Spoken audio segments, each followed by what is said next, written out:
Donald Trump surrendered to Georgia's Fulton County Penitentiary on Thursday last week. Here, fingerprints were taken and a criminal record was taken like other defendants. Obviously, unlike many others in the same situation, he was able to pay bail and leave right away. Still, the moment was striking. It was the first record photo of a former president. In March, before several investigations resulted in any charges, Trump warned of the consequences if he was prosecuted and urged his supporters to take back our nation. There has been no January 6th-style mass action. But as Northern Hemisphere summer draws to a close, political threats and violence appear to be on the rise in the United States.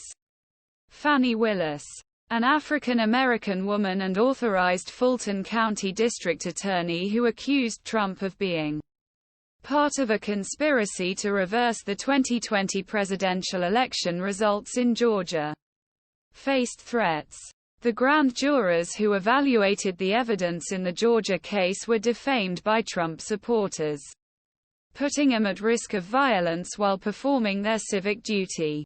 This trend is likely to continue until 2024 elections, given deep divisions in U.S. and radicalized right in particular.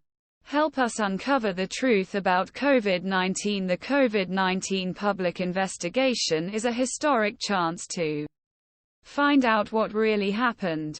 Donate. Worse still, other social media platforms seem to be taking the example of Elon Musk's X and moving away from taking a proactive stance against the spread of disinformation in terms of social media manipulation by bad actors. This means that 2024 presidential election will look more like the 2016 election, which was subject to Russian interference, than 2020 election. We hope they don't follow Musk's footsteps when it comes to hate speech.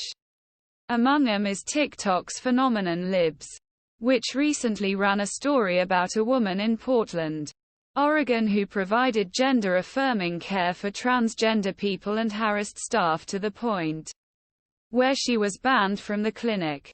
TikTok's libraries and other anti-trans accounts supported woman's absurd request for the clinic to remove transgender pride flag, a hate symbol. Shortly after, a threat came to the clinic.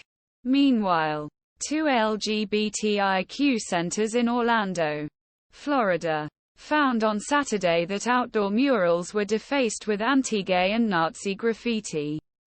The graffiti featured swastikas, rifle crosses, and the phrases "homosexuality is not right" and "unity or destruction." That same day, a white man aired 3 black Floridans in cold blood in a Jacksonville store. It was what the local sheriff described as racially motivated.